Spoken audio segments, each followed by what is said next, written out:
আমি কোনো সামঞ্জস্য খুঁজে পাই না। ইনশাআল্লাহ বাংলাদেশে বিগত দিনের ইতিহাসে যা হয় নাই এবং আগামী 55 বছরের ইতিহাসে যা হবে না, সেই রকম একটা সমাবেশ, সেই রকম জনগণের এবং দেশবাসীর একটা আকাঙ্ক্ষা আছে, প্রত্যাশা আছে। যারা আসবে তারা আমাদের প্রিয় নেতাকে অভ্যর্থনা জানাতে।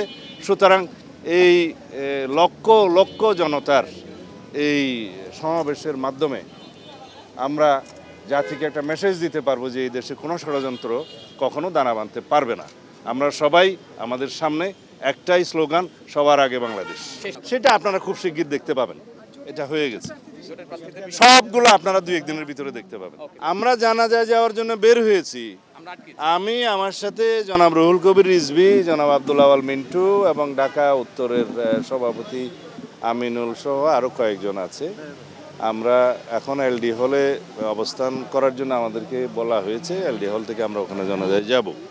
তা আমরা মনে করি এটা সুশৃঙ্খল জানাজা হবে এবং তারা এখান থেকে যেখানে দাফন করার কথা সেখানে যাবে। আমরা একটা শান্তিপূর্ণ পরিবেশ চাই।